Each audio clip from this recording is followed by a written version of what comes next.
নমস্কার, আমি ভাস্বতী। খবর শুনছেন আপডেট বাংলা চ্যানেল থেকে। জানাবো পশ্চিমবঙ্গ, দেশ এবং বিদেশের বাছাই করা 40টি তাজা খবর। প্রতিদিনের সেরা খবরগুলি আপনার হাতের মুঠোয় পৌঁছে দিতে আমরা আছি সদা প্রস্তুত। শুরুতেই জানাবো সংবাদ শিরোনাম। ব্রিগেডে প্রধানমন্ত্রীর অনুষ্ঠানে আমন্ত্রণ, মুখ্যমন্ত্রীকে চিঠি পাঠালেন নীতিন গডকরি। সুপ্রিম নির্দেশের পরে এবার কলকাতা হাইকোর্টের প্রধান বিচারপতির সঙ্গে বৈঠকে কমিশন, কি নিয়ে আলোচনা?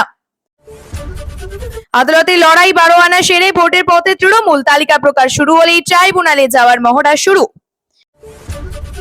মেমারিতে হুড়মুড়িয়ে ধসে পড়ল জাতীয় সড়কের দেওয়াল, বন্ধ যান চলাচল, ভিন্ন পথে ঘুরিয়ে দেওয়া হচ্ছে সব গাড়ি। নবান্নের দিকে থাকবে না জানালা, ছাদে উঠবে 10 ফুটের দেওয়াল, শর্ত শুনেই হাইকোর্ট যা বলল। সংসদকে পার্টি অফিস বানাবেন না, অনাস্থা বিতর্কে রাহুলের পাশে তৃণমূল। আস্থা নেই বিচারপতিতে, আবগারি মামলার জন্য অন্য বেঞ্চে সরাতে চেয়ে চিঠি কেজরিওয়ালের। ফারুক আব্দুল্লাহকে লক্ষ্য করে আততায়ীদের গুলি, আহত কাশ্মীরের উপমুখ্যমন্ত্রীও। 26-এর ভোট ময়দানে গেরুয়া সৈনিক কারা, নাড্ডার বাড়িতে শ্রমিক শুভেন্দু দীর্ঘ বৈঠক।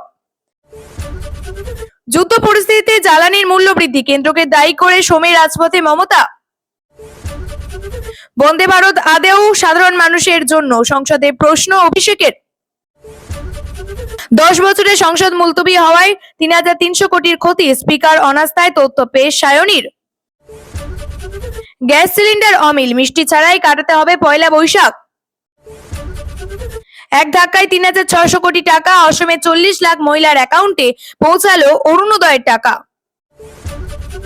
দাঁড়ালেন না শুভেন্দু অধিকারী, বাঁধা ছিল মঞ্চ, তারপরেই এলাকায় ঘটে গেল উলটপুরাণ, বিজেপি বলল নাটক। ভয়ানক প্রত্যাঘাত ইরানের, দুবাই বাহরিনে বিস্ফোরণ, হরমুজে পুড়ছে পণ্যবাহী জাহাজ, আহত ভারতীয়। ইরানকে মার্কিন ঘাঁটি নিখুঁত তথ্য দিয়েছে, ড্রোন কৌশল শেখাচ্ছে মস্কো, দাবি মার্কিন গোয়েন্দা সূত্রে। উদয়নের পরে এবার 24 ঘন্টার জন্য অনশনে বসলেন বিধায়ক পরেশ চন্দ্র, একই সঙ্গে শুরু হলো অবস্থান কর্মসূচিও। ফের চৌধুরী ভিলায় প্রবেশ অধীরে, লড়তে পারেন বিধানসভা নির্বাচনে, জোর জল্পনা। বালুরঘাটে 50টি পরিবারে মহিলা ছাড়লেন তৃণমূল, যোগ দিলেন বিজেপিতে। গ্যাস সংকটে এসওপি তৈরি হচ্ছে রাজ্য, জরুরি বৈঠক করলেন মমতা। মুখ্যমন্ত্রীকে মহানুভবতার জন্য ধন্যবাদ জানাতে বিদায় বেলায় কেঁদেই ফেললেন সিবি আনন্দ বোস। ভোটের আগে কয়লা পাচার মামলায় তদন্তে বাড়ছে গতি, ফের ওসির বাড়িতে তল্লাশি ইডির। ফের জাহাজে হামলা, এবার হরমুজ প্রণালীতে আমিরশাহী থেকে পণ্য আসছিল গুজরাটে। চোখ টেপেন ফ্লাইং কিস ছোড়েন, রাহুলকে তীব্র কটাক্ষ শাহের, স্পিকারের বিরুদ্ধে অনাস্থা প্রস্তাব খারিজ লোকসভায়। মিড ডে মিলে শুধুই সেদ্ধ ডিম, গ্যাস সিলিন্ডার নেই, যুদ্ধের আজ কলকাতা স্কুলের কচিকাচাদের জীবনে। ইফটিজিং এর অভিযোগ জানতে গিয়েই থানাতে হেনস্থার শিকার আইনের ছাত্রী, ভয়ঙ্কর অভিযোগ নরেন্দ্রপুর আইসির বিরুদ্ধে, মুখ্যমন্ত্রীর দ্বারস্থ পরিবার। কাঁধেই লাঙল, 225 কিলোমিটার পথ পাড়ি দিয়ে বিজেপির অফিসে টিকিট প্রার্থী, বললেন নির্বাচনে জিতে রাজ্যের কৃষিমন্ত্রী হতে চাই। পার্টি অফিস বানিয়ে ফেলবেন না সংসদকে, স্পিকারের বিরুদ্ধে অনাস্থা বিতর্কে তৃণমূল জানানো রাহুলের পাশে। দীঘায় জগন্নাথ মন্দিরে যাওয়া মহিলাদের উদ্দেশ্যে কুরুচিকর মন্তব্য, ফের বিতর্কে শুভেন্দু ঘনিষ্ঠ প্রলয় পাল। দক্ষিণ কোরিয়াতে মিসাইল ডিফেন্স মধ্যপ্রাচ্যে সরাচ্ছে আমেরিকা, কিমের সামনে খোলা ময়দান। 12 মাসে 13 বার রিচার্জ করতে হবে কেন, ফের সংসদে জনতার ইস্যুতে সরব রাঘব চাড্ডা। স্বামী এবং সন্তানের টানে ছুটে গিয়েছিলেন বাংলাদেশে, কিন্তু ভাগ্যের পরিহাসে খাটতে হলো কারাবাস। ভ্যানিশ কুমার কি এবার কৈফিয়ত চাইবেন, সৌমেন্দুর ভিডিও পোস্ট করে সরব তৃণমূল। তবে কি থমকে গেল আরজিকর মামলার ভবিষ্যৎ, সব মামলা থেকে সরে দাঁড়ালো হাইকোর্টের ডিভিশন বেঞ্চ। সোনারপুরে লাভলির চুপচাপ আগমন, কান্নায় গমন, দিদি ধর্ণা মঞ্চে জানিয়ে দিতেই নামছেন পরিবর্তক খেলোয়াড়। আপনাদের কাছে একটা অনুরোধ রইল, আমরা প্রতিদিন চেষ্টা করি আপনাদের জন্য সঠিক, সংক্ষিপ্ত এবং নিরপেক্ষ খবর পৌঁছে দিতে। আমাদের এই ছোট্ট চেষ্টাকে যদি আপনার ভালো লাগে তাহলে দয়া করে একটা লাইক দিয়ে পাশে থাকার বার্তা দিন। আপনাদের একটা লাইকই আমাদের আগামী দিনের অনুপ্রেরণা। এবার এক এক করে দেখে নিই বিস্তারিত খবর। ব্রিগেডে প্রধানমন্ত্রীর অনুষ্ঠানে মুখ্যমন্ত্রীকে আমন্ত্রণ জানানো হলো। আমন্ত্রণ জানিয়ে মমতা বন্দ্যোপাধ্যায়কে চিঠি দিয়েছেন কেন্দ্রীয় সড়ক পরিবহন মন্ত্রী। উল্লেখ করা হয়েছে শনিবার ব্রিগেডে আসছেন প্রধানমন্ত্রী নরেন্দ্র মোদী। পশ্চিমবঙ্গে চলছে জাতীয় সড়ক সহ একাধিক প্রকল্পের সূচনা করবেন মোদী। পশ্চিমবঙ্গে চলছে হাইওয়ের একাধিক প্রকল্পের কাজ, সেই অনুষ্ঠান থাকার জন্য মুখ্যমন্ত্রীকে আমন্ত্রণ জানানো হয়েছে। ব্রিগেডে আসতে মমতা বন্দ্যোপাধ্যায়কে চিঠি পাঠিয়েছেন নীতিন গডকরি। এই প্রসঙ্গে তৃণমূলের রাজ্য সাধারণ সম্পাদক কুণাল ঘোষ বলেন, নীতিন গডকরি বিজেপির দেউলিয়া রাজনীতির নাটক করছেন। ব্রিগেডে তো এমনি লোক হবে না, ফ্লপ, অন্য রাজ্য থেকে এদিকে ওদিক থেকে এনে একটা, কিন্তু সেটা তো রাজনৈতিক সভা থেকে ঘোষিত। ওদের বিজ্ঞাপন বেরিয়ে গিয়েছে, ওরা যে প্রচার করছে, যেখানে লোক আনার জন্য মরিয়া হয়ে ছুটে বেড়াচ্ছেন, লোক হচ্ছে না। জেলায় জেলায় পরিবর্তন যাত্রা ফ্লপ, এখন সেই ধরনের নাটক করে লোক টানার চেষ্টা। পাল্টা বিজেপি বিধায়ক শঙ্কর ঘোষ বলেন, যুক্তরাষ্ট্রীয় কাঠামো এটাই স্বাভাবিক যে কেন্দ্রীয় প্রকল্প যে রাজ্যের উদ্বোধন হবে সেখানে প্রধানমন্ত্রী উপস্থিত থাকলে মুখ্যমন্ত্রীও উপস্থিত থাকবেন, এটাই শোভনীয়। তবে আমাদের রাজ্যে তো এই ঘটনা বিরল। রাজ্যের সরকার তার যে কোনো অনুষ্ঠানে বিরোধীদের ব্রাত্য করে রাখেন, এই শিক্ষা অন্তত কেন্দ্রের সরকারের নেই, সেটা এই ঘটনা থেকে প্রমাণিত। সামনেই বিধানসভা ভোট, তার আগে এসআইআর ইস্যুকে সামনে রেখে ধর্মতলায় ধর্নায় বসেছিলেন মমতা বন্দ্যোপাধ্যায়। এই আবহে ফের রাজ্যে আসছেন প্রধানমন্ত্রী নরেন্দ্র মোদী। 14 মার্চ শনিবার ব্রিগেডে বিজেপির পরিবর্তন সংকল্প যাত্রায় বক্তৃতা দেবেন তিনি। সোমবার ব্রিগেডের সবার প্রস্তুতি খতিয়ে দেখে বিজেপির প্রতিনিধি দল। প্রধানমন্ত্রী ব্রিগেডের সভা নিয়ে লালবাজারের পুলিশ কর্তাদের সঙ্গে বৈঠক করেন বিজেপির প্রতিনিধিরা। বিজেপির নেতা রাজু বন্দ্যোপাধ্যায় বলেন, মহামহিম রাষ্ট্রপতি তাকে যেভাবে তার কার্যকরের একটা জায়গা থেকে আরেক জায়গায় সরিয়ে দেওয়া হলো নজিরবিহীন ভাবে। তার জন্য আমরা আশঙ্কা করছি যে বাংলায় মুখ্যমন্ত্রী যিনি সংবিধান মানেন না, তারা আমাদের সঙ্গে কতটা সহযোগিতা করবেন, আর তার জন্যই আমরা তো আমাদের নিজেদের ব্যবস্থা রাখছি। বিহারে এনডিএ জয়ের পর প্রধানমন্ত্রী বুঝিয়ে দিয়েছিলেন এবার মিশন পশ্চিমবঙ্গ। 2025 সালে 5 বার পশ্চিমবঙ্গে এসেছেন প্রধানমন্ত্রী। চলতি বছরের জানুয়ারিতে মালদা এবং সিঙ্গুরে সভা করেছেন। শনিবার কলকাতায় ব্রিগেডের সভা করবেন নরেন্দ্র মোদী। 2021-এর বিধানসভা ভোটের আগে মার্চ মাসে ব্রিগেডের সভা করেছিলেন প্রধানমন্ত্রী। সেবারও 200 আসনে টার্গেট নিলেও 77-তে থামতে হয়েছিল বিজেপিকে। সুপ্রিম কোর্টের প্রধান বিচারপতি সূর্যকান্তের বেঞ্চকে মঙ্গলবারই কলকাতা হাইকোর্টের প্রধান বিচারপতি সুজয় পাল জানান, 10,16,000 ভোটারের মামলা নিষ্পত্তি হয়েছে। সুপ্রিম কোর্ট মঙ্গলবারের নির্দেশের পরেও এই বৈঠক হতে চলেছে। সিইও দপ্তর সূত্রে খবর, অতিরিক্ত তালিকা এবং ট্রাইব্যুনাল গঠন নিয়ে আলোচনা হতে পারে। অন্যদিকে বুধবার রিজার্ভ ব্যাংক এসএলবিসি প্রধান দিল্লিতে ডেকে পাঠালো নির্বাচন কমিশন। রাজ্য সরকারে এসে ওই দুই সংস্থার কাজে অসন্তোষ প্রকাশ করেছিল কমিশনের ফুল বেঞ্চ। রাজ্যে 60 লক্ষ ভোটারের নাম বিবেচনাধীন তালিকায় রয়েছে, যা খতিয়ে দেখেছেন সুপ্রিম কোর্টের নিযুক্ত বিচার বিভাগের আধিকারিকরা। চূড়ান্ত তালিকার আংশিক প্রকাশের পরে ধাপে ধাপে আরো তালিকা প্রকাশের কথা। তবে এই 60 লক্ষের মধ্যে থেকে যারা বাদ পড়বেন তাদের আবেদন জানানোর জন্য বিকল্প পথও মঙ্গলবারের নির্দেশ খুলে দিয়েছে শীর্ষ আদালত। পাশাপাশি তালিকা নিষ্পত্তির জন্য কলকাতা হাইকোর্টের যে বিচারকদের দায়িত্ব দিয়েছে তাতে কমিশনকে হস্তক্ষেপ করতে নির্দেশ করেছে সুপ্রিম কোর্টের প্রধান বিচারপতি। মঙ্গলবার শুনানিতে রাজ্যের আইনজীবী মেনকা গুরুস্বামী জানান, এখনো প্রায় 57 লক্ষ ভোটারের তথ্য নিষ্পত্তি বাকি। তবে প্রধান বিচারপতি শুনানিতে বলেন, কলকাতা হাইকোর্টের প্রধান বিচারপতি আমাদের জানিয়েছেন 10 লক্ষ নিষ্পত্তি হয়েছে। বিচার বিভাগীয় যাচাই প্রক্রিয়া চলাকালীন কিভাবে এই ধরনের আবেদন করা হলো তা নিয়ে প্রশ্ন তোলেন প্রধান বিচারপতি। তবে ওড়িশা, ঝাড়খণ্ড থেকে 200 জন বিচার বিভাগীয় আধিকারিক এসআইআর তদারকির কাজ করছেন। তবে কাজ করার জন্য বিচার বিভাগীয় আধিকারিকদের লগইন আইডি তৈরি করা হয়েছে। এর ফলে একটা সমস্যার সৃষ্টি হয়েছে। এটা কমিশন স্তরের ভুলের কারণেই ঘটেছে বলে বিচারপতি পালের রিপোর্টে জানানো হয়। সুপ্রিম কোর্টে কমিশন আশ্বাস দিয়েছে অবিলম্বে বিষয়টি সংশোধন করা হবে। শীর্ষ আদালত বলে, কলকাতা হাইকোর্টে এবং সব বিচার বিভাগীয় আধিকারিক যেন সুষ্ঠুভাবে দায়িত্ব পালন করতে পারেন, সেজন্য প্রয়োজনীয় সমস্ত বন্দোবস্ত করতে হবে কমিশনকে। এই আবহে এবার সিইও দপ্তরে বিচারপতি পালের সঙ্গে বৈঠকে বসতে চলেছে। সুপ্রিম কোর্টে মঙ্গলবার যে মামলা ছিল তার নির্দেশনামা বুধবার প্রকাশিত হয়েছে। বিকেল পর্যন্ত কলকাতা হাইকোর্টের প্রধান বিচারপতি নিজেই এজলাসে মামলার শুনানিতে ব্যস্ত ছিলেন। তারপরে তিনি নির্দেশনামা দেখে ট্রাইব্যুনাল গঠনের পথে এগোবেন। পশ্চিমবঙ্গে এসআইআর নিয়ে এখনো পর্যন্ত সুপ্রিম কোর্ট যা যা নির্দেশ দিয়েছে তাকে রাজ্যের শাসক দল তৃণমূল নিজের জয় হিসাবেই তুলে ধরছে। গোড়া থেকে তৃণমূলের তোলা দাবি মেলালে দেখা যাবে অনেক দিনই সেগুলিতে মান্যতা দিয়েছে সুপ্রিম কোর্ট। মঙ্গলবার শীর্ষ আদালতে এসআইআর মামলা শুনানির পরে তৃণমূল মনে করছে আদালতে 12 আনা লড়াই সাঙ্গ হয়ে গিয়েছে, এবার ভোটের পালা। তবে আদালতে সেই লড়াইকে 16 আনা সম্পন্ন করতে প্রস্তুত রাখছে তৃণমূল। রাজ্যে 60 লক্ষ ভোটারের নাম বিবেচনাধীন তালিকায় রয়েছে, যা খতিয়ে দেখছে সুপ্রিম কোর্টের নিযুক্ত বিচারপতি বিভাগের আধিকারিকরা। চূড়ান্ত তালিকায় আংশিক প্রকাশের পরে ধাপে ধাপে আরো তালিকা প্রকাশের কথা। কলকাতা হাইকোর্টের প্রধান বিচারপতিকে নির্দেশ দেওয়া হয়েছে একটি ট্রাইব্যুনাল গঠন করার। আপাতত তৃণমূল তাকিয়ে রয়েছে পরের ধাপে তালিকা প্রকাশ এবং ট্রাইব্যুনাল গঠনের দিকে। সুপ্রিম কোর্ট মঙ্গলবার যে মামলা ছিল তার নির্দেশনামায় বুধবার প্রকাশিত হয়েছে। বিকেল পর্যন্ত কলকাতা হাইকোর্টের প্রধান বিচারপতি নিজের এজলাসে মামলার শুনানিতে ব্যস্ত ছিলেন। তারপরে তিনি নির্দেশনামা দেখে ট্রাইব্যুনাল গঠনের দিকে এগোবেন। সেই প্রক্রিয়া সম্পন্ন করতে 2-1 দিন সময় লাগতে পারে বলে মনে করা হচ্ছে। এই দুটি বিষয়ের উপর নজর রাখছে প্রস্তুতিও।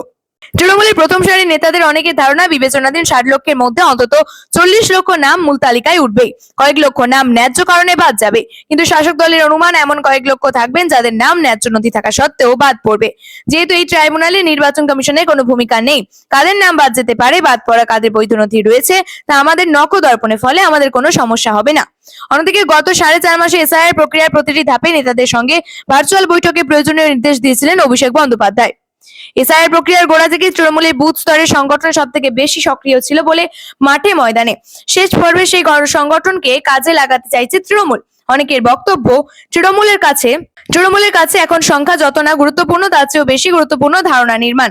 যদি বৈধ নথি থাকা কয়েক হাজার বাদ পড়া ভোটারকেও তৃণমূল লড়াই করে ভোটার তালিকায় জায়গা দিতে পারে, তাহলে জনমানসে বিজেপি বিরোধী ভাষ্য এবং ধারণা নির্মাণের ক্ষেত্রে তারা এগিয়ে থাকতে পারে বলে দলের অনেকের বক্তব্য। এখনো ভোটের দিনক্ষণ ঘোষণা হয়নি, হতে পারে খুব শীঘ্রই, তবে বাংলার রাজনীতির পালাবদল চলছে। এবার উত্তরবঙ্গ বিধানসভা নির্বাচনের আগে তৃণমূল ছেড়ে 50টি পরিবারের মহিলারা যোগদান করলেন বিজেপিতে। মূলত বালুরঘাট বিধানসভা এবং তপন বিধানসভার মহিলারা এদিন বিজেপিতে যোগদান করেন। বুধবার দুপুরে বালুরঘাট বিজেপির জেলা কার্যালয়ে একটি অনুষ্ঠানের মধ্য দিয়ে সদ্য যোগদানকারীদের হাতে দলীয় পতাকা তুলে দেন বিজেপির জেলা সভাপতি স্বরূপ চৌধুরী, বিজেপির মহিলা মোর্চার জেলা সভানেত্রী পম্পি দাস এবং বিজেপি জেলা সাধারণ সম্পাদক বাপি সরকার। বিধানসভা নির্বাচনের আগে মহিলারা তৃণমূল ছেড়ে বিজেপিতে যোগদান করায় দলের শক্তি আরো বৃদ্ধি পেল বলে জেলা নেতৃত্বের দাবি। যদিও জেলা মহিলা তৃণমূলের দাবি তারা কেউ তৃণমূল ছেড়ে বিজেপিতে যোগদান করেননি। সদ্য বিজেপিতে যোগদানকারীদের দাবি, দক্ষিণে, পশ্চিম তথা দক্ষিণ দিনাজপুরে মহিলারা সুরক্ষিত নন। বর্তমানে রাজ্য সরকার মহিলাদের বিভিন্ন সুযোগ সুবিধা স্বনির্ভর গোষ্ঠীর অধিকার থেকে বঞ্চিত করছে, তাই তারা তৃণমূল থেকে বিজেপিতে যোগ দিলেন। যোগদানকারী রাজশ্রী পাহান বলেন, রাজ্যে আমরা কেউ সুরক্ষিত নই, সেই কারণেই যোগদান করলাম আমরা। রাজ্য জুড়ে রান্নার গ্যাস বা এলপিজি সংকট তৈরি হয়েছে, ছড়িয়ে পড়ছে আতঙ্ক। এই অবস্থায় জরুরি ভিত্তিতে বৈঠকে বসলেন মুখ্যমন্ত্রী মমতা বন্দ্যোপাধ্যায়। সাংবাদিকদের মুখোমুখি হয়ে তিনি জানালেন, রাজ্য সরকার একটা এসওপি তৈরি করবে। সাপ্লাই চেইন যাতে বন্ধ না হয় তার জন্য কেন্দ্রীয় সরকারের কাছে আর্জি জানিয়েছেন তিনি। এদিন কেন্দ্রের সঙ্গে এই বিষয়ে আলোচনা হয়েছে, তাতে বুকিং এর ব্যবধান যাতে 25 দিন বেঁধে না দেওয়া যায় সেই আবেদনও জানিয়েছেন মমতা। বৃহস্পতিবার রাজ্যে এসওপি তৈরি করা হবে বলে জানিয়েছেন তিনি। মুখ্য সচিব সব দিকে নজর রাখবেন, পাশাপাশি কালোবাজারি রুখতে পুলিশকে সতর্ক থাকতে বলেছেন তিনি।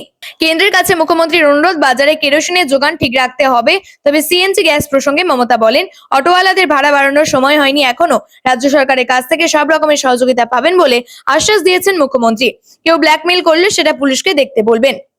পশ্চিমবঙ্গের বিদায়ী রাজ্যপাল সিবি আনন্দ বোসের সঙ্গে সৌজন্য সাক্ষাৎকার করলেন মুখ্যমন্ত্রী মমতা বন্দ্যোপাধ্যায়। বুধবার বিকেলে বঙ্গে পা রাখছেন নতুন রাজ্যপাল RN রবি। সম্প্রতি পশ্চিমবঙ্গের রাজ্যপালের পদ থেকে ইস্তফা দিয়েছেন আনন্দ বোস। তার আচমকা ইস্তফা ঘিরে রাজ্য রাজনীতির বিস্তর আলোচনা শুরু হয়েছে। সরব হয়েছেন খোদ মুখ্যমন্ত্রী মমতা বন্দ্যোপাধ্যায়। এর মধ্যেই বিদায় বেলায় আবেগপ্রবণ হয়ে পড়লেন বোস। মুখ্যমন্ত্রী মমতা বন্দ্যোপাধ্যায়ের মহানুভবতার কৃতজ্ঞতা স্বীকার করেছেন তিনি, আর সেটা বলতে গিয়ে ধরে গেল বোসের গলা।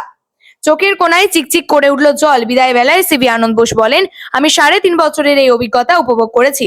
গ্রেট কালচার, আমি এখানকার মানুষের সুইটনেস উদাহরণস্বরূপ সঙ্গে নিয়ে যাচ্ছি। তখনই তিনি বলেন, আমি মুখ্যমন্ত্রীকে তার মহানুভবতার জন্য ধন্যবাদ জানাবো। আগে আচমকাই রাজ্যপাল নিজের ইস্তফা ঘোষণা করেন, কিন্তু বিধানসভা নির্বাচনের ঠিক আগে কেন রাজ্যপালের সিদ্ধান্তের বদল হলো তা নিয়ে বঙ্গ রাজনীতিতে কম জল খোলা হয়নি। নিজের ইস্তফা প্রসঙ্গে এদিন বেশ কিছু ইঙ্গিতবহ কথাও বলেন তিনি।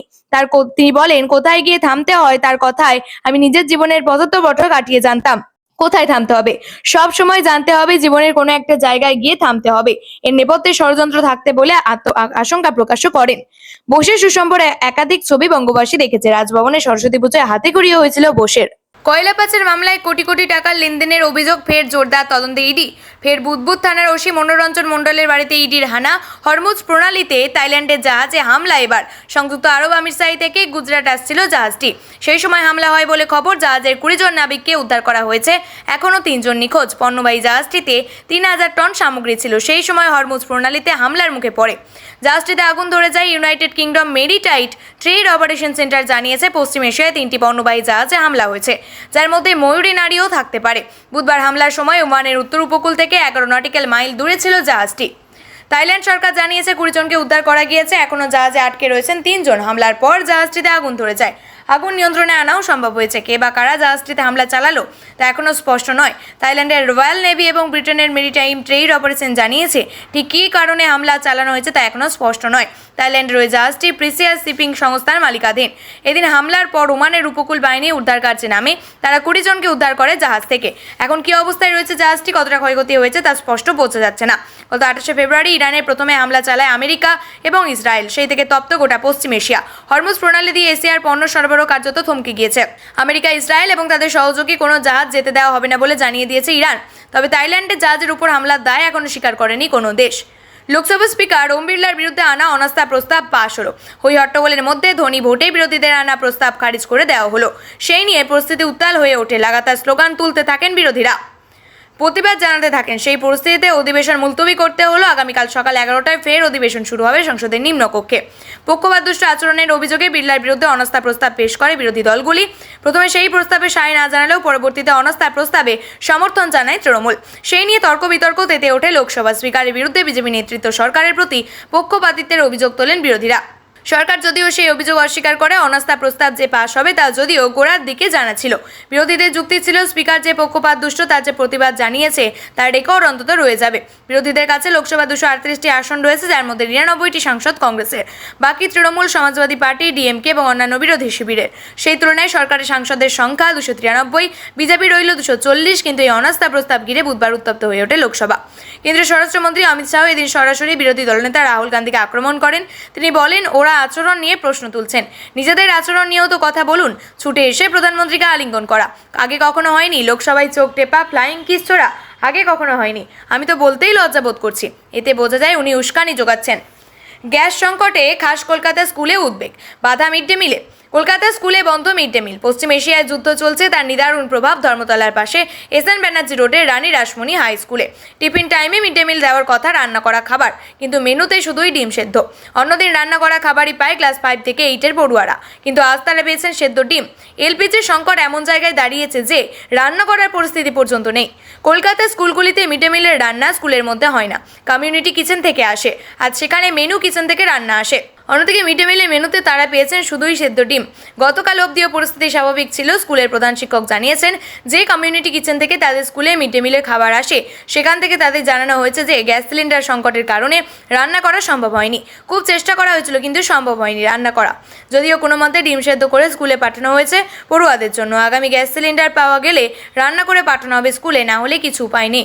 পড়ুয়ারা জানিয়েছেন গতকাল ভাত, ডাল, আলু পোস্ত খেয়েছিল তারা, কিন্তু আজ রান্নার মেনুতে শুধুমাত্রই ডিম সেদ্ধ জুটেছে। অন্যদিকে ডাল, সবজি সহ মিড ডে মিলে খাবারের হাতে শুধুমাত্র দেওয়া হয়েছে ডিম সেদ্ধ। উত্তর কলকাতাতে রয়েছে অন্তত 70টি স্কুল। অন্যদিকে দক্ষিণ 24 পরগনার একটি স্কুলের উনানে রান্না হচ্ছে মিড ডে মিলের খাবার। সুদূর পশ্চিম এশিয়ায় যুদ্ধের প্রভাব পড়েছে কচিকাতাদের জীবনেও। ইভটিজিংয়ের অভিযোগ জানাতে গিয়ে থানায় হেনস্থা, ভয়ঙ্কর অভিযোগ তুললেন নির্যাতিতা। নরেন্দ্রমোদ থানার আইসির বিরুদ্ধে আপত্তিকর মন্তব্যের অভিযোগ জানালেন। ইভটিজিংয়ের অভিযোগ জানাতে গিয়েছিলেন তিনি কিন্তু সেখানে তাকে হেনস্থা করা হয় বলে অভিযোগ তরুণীর। তার দাবি এতদিন গ্যাং রেপ হয়ে যাওয়ার কথা মন্তব্য করেন আইসি নির্যাতিতা আইনের ছাত্রী।